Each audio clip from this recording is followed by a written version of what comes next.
Welcome back. Now the summer is over and I am ready to start some more sessions of board gameplay. Today I am going to start the playthrough of Labyrinth the War on Terror, and this game is the predecessor to the Coin series of games which I have featured on my channel.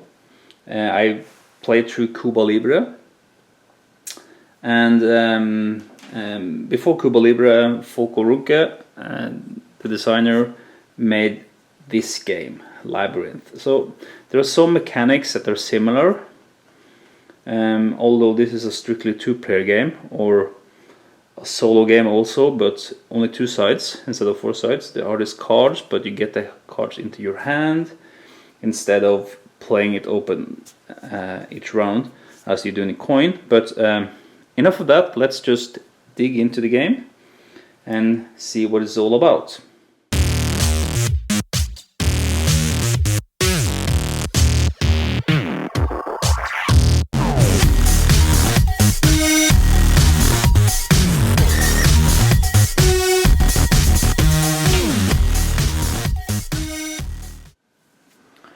Well, the countries in the map are depicted as boxes here, where they have the names on top, like Lebanon, Syria, Israel, and they have a certain adjacency to one another, and it's indicated with these white lines. So Lebanon is adjacent to Syria and to Israel, and also to all the countries within the European Union. But Lebanon is not adjacent to Turkey because there is no line there. So the country also has a number which says something about the resources in that country, and these resources will be reflected on the victory track, and we'll talk more about that later. This is also a symbol showing the different types of Muslim countries, and well, basically non-Muslim countries are depicted by a star. And you can also see that there are some yellow countries. Iran is very special, it's a special form of Muslim country. While the Caucasus is not a Muslim country, but it's also yellow and not blue, like the Western countries. So any country, any Muslim country that is, can have a certain attachment to the US. It can either be an ally, they can be neutral, or they can be adversary to the US. And this status fluctuates over the game, or may fluctuate over the game based on events. Every country also has a certain governance level, so that governance level, it goes from good to fair, and then to poor, and on the extreme end you have the Islamist rule. These numbers serves 2 purposes. Firstly, it tells the US player how many points they will be using to influence that country or to perform an operation within that country. So a country with a good governance, that is advantageous to the US because it only requires 1 point, and these points are depicted on cards. So in your hand of cards, every card will have certain symbols. It has the event, and it also have the alignment. This is a jihadist card title, but it also has these points here. So this card is worth 2 points. So by playing this card, which has 2 operations, a 2 operation value, the US player can influence the governance, or can influence within a country that has a good governance or a fair governance. In order to influence a poor governance country, the US player needs to play a card worth 3 points, which are rarer, of course. But for the jihadist player, it works kind of the opposite, because if the jihadist player wants to do something in a country with poor governance, they have to roll a d6, and on a score of 1 to 3, they are successful with what they are scheming. In a fair governance country, they need to roll a 1 or a 2, and that's of course more difficult, and in a good governance country, they have to roll a 1 in order to be successful with their operations. In an Islamist rule country, there are no numbers, so there's only one type of operation that the US player can perform within an Islamist rule country, and that is to overthrow the government. And some countries like Iraq also have these oil well symbols. They are oil producing countries. So that has significant in terms when it comes to some of the events. I think we will just start setting up the game, and we can take it from there. The game comes with different scenarios. We are going to set up and play the Let's Roll scenario, which is the full scenario, starting in 2001, just after 9/11. You can also adjust the length of the game by how many times you want to go through this deck. So let's just go through the deck one time. So we are going to play the solitaire game. And in the solitaire game you are always the US. After shuffling the cards we begin to put out the markers. So on the left side of the game board we have the US Prestige track, and it starts on 7. The Prestige influences the US in a couple of ways. Most notably, it influences the way US can put their ideas into the government of various nations. So, well, it's called War of Ideas, where you can shift nations, or actually you can shift it from neutral to an ally, or also improve the government. And the better the governance, the harder it is for terrorists to operate within those countries. So you want to do that, and if you have a high prestige, the world will view you in a positive way, and it's easier then to influence the governments into becoming more robust towards terrorism. So US Prestige starts at 7. Just above the US Prestige track there is a relations track between the US and the global war on terror. So each country, each non-Muslim country I should say, could either have a hard posture or a soft posture towards jihadists.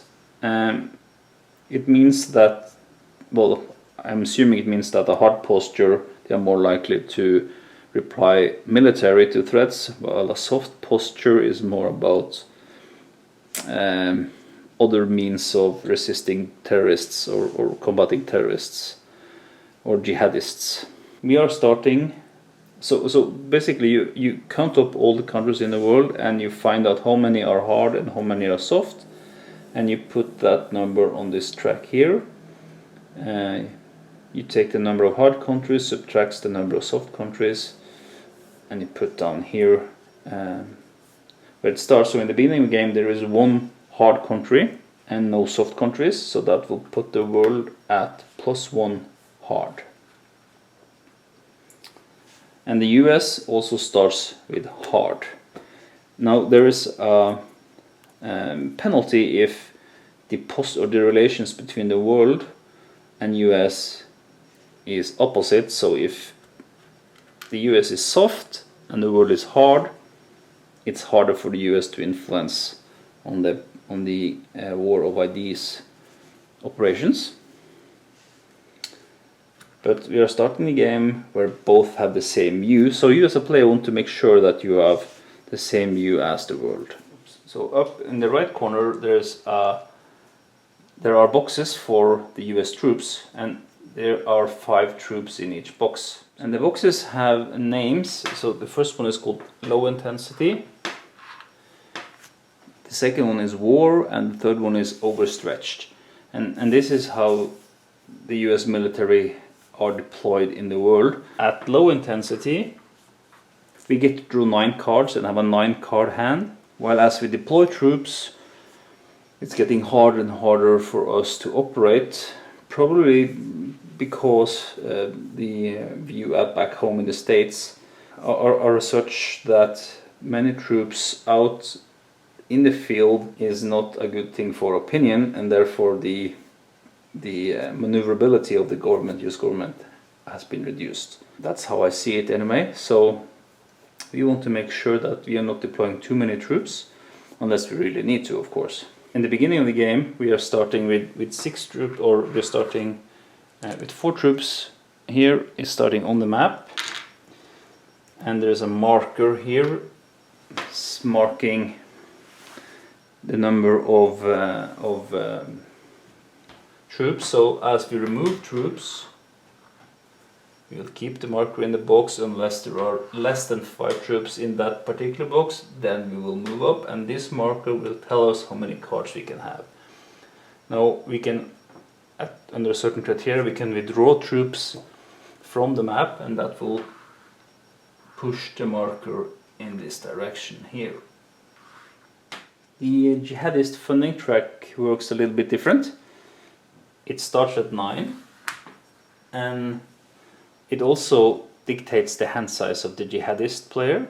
For every round it will go down and limit his operations, indicating that as the war on terror drags on, it's getting more and more difficult for them to raise funds. It also has another function, and that is to dictate how many cells or terrorist cells, jihadist cells, can be put on the map. And they can only recruit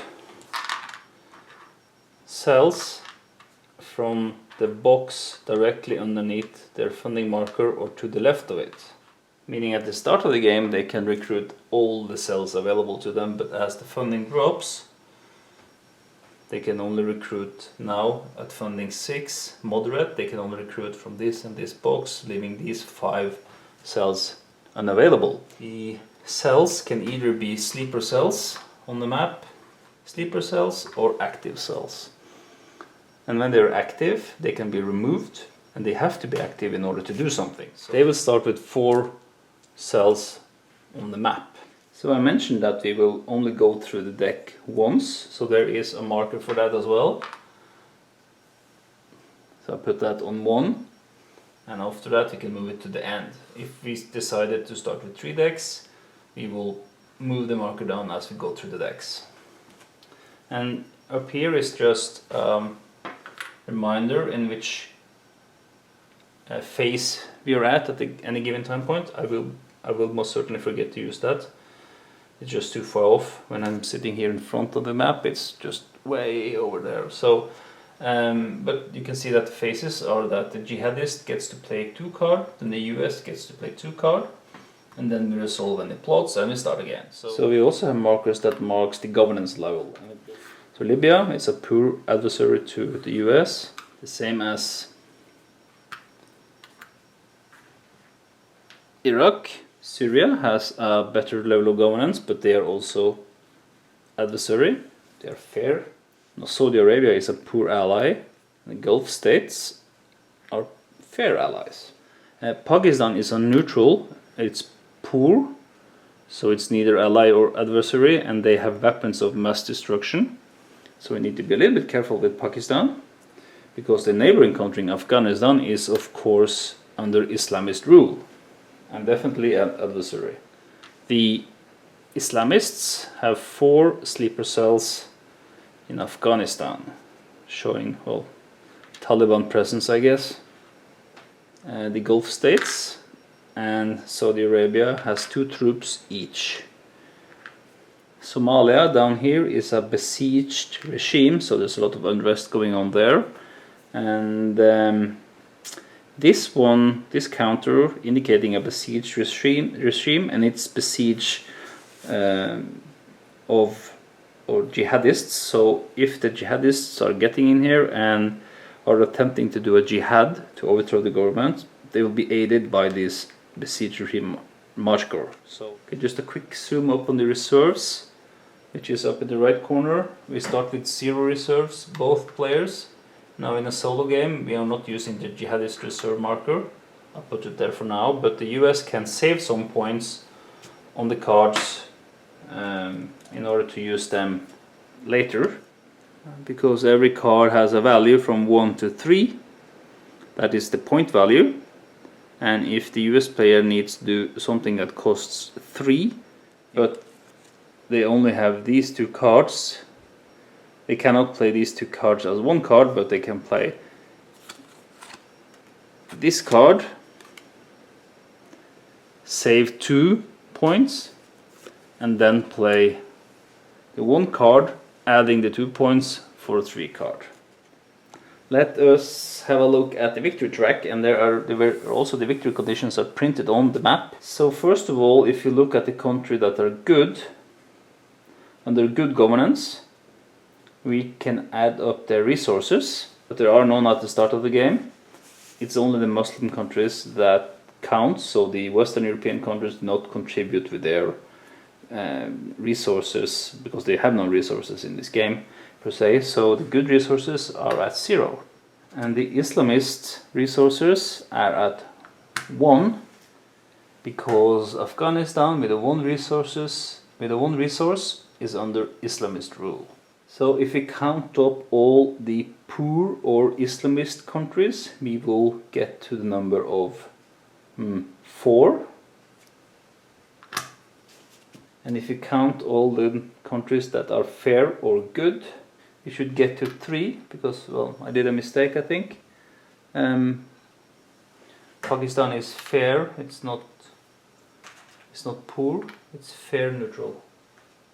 So looking at the world, we can see that we have 1, 2, 3 fair countries, and we have 1, 2, 3 poor, and 1 Islamic rule country. So that is 4 poor Islamic rules, and 3. So how do we win this game? Well, in order to win as the US player, we actually need to survive the whole deck, and after the game ends with a reshuffle, either after the first or the second or the third times we go through the deck, we need to have scored certain numbers of fair good countries. So we need to put a good governance level in as many countries as possible. In a one deck game, we need to have reached 6 or more fair good countries. In a 2-deck game, the number is 12, and in a 3-deck game, we need to have reached 15 countries in a fair good governance level. But we start only at 3, so in a sense we start halfway to the victory. The jihadist player will win if they set off a weapon of mass destruction in the US. So if they're able to put a plot in, and more on that later, in the US, and it goes off and it is a weapon of mass destruction, they will win the game. They will also win if they are able to gather 6 resources under Islamist rule. Of course, the jihadist player will also win if US fails to win. So if US are not reaching 6 fair good countries after the first deck in a 1-deck game, then the jihadist player will win. Now, the victory conditions in a 2-player game are somewhat more complex, and then all these counters are used. So actually, when we are talking about a solo play, there's no need to use this counter, the poor Islamist counter, nor the good resource counter, because they does not really matter in the game. I will track them anyhow. There are 3 weapons of mass destruction in the Pakistani arsenal, and the other 3 I'll be putting here, because there are countries there that have these kind of weapons as well.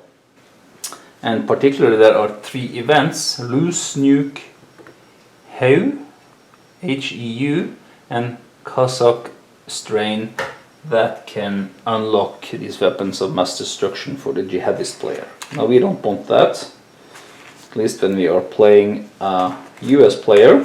So we also need to set on these plot markers, and they have a number on the opposite side, because what the jihadist player can do, he can place these plots face down in a country, and if the US player fails to disrupt that plot, it will go off, and the resources will increase by the number on this plot, and it's because it's secretly placed. That may come as a surprise to the US player, how many resources the jihadist player will get. But these weapons of mass destruction, they look identical on this side, so as they are unlocked, they can also be placed out, and if they go off, well, there's a devastating effect on the game. So And if it goes off in the US, as I said, US will immediately lose the game. So what we do with the remaining 6 available plots, we will place them up here. And we will shift them about. Yep. And that's basically it. We are now ready to start Labyrinth the War on Terror.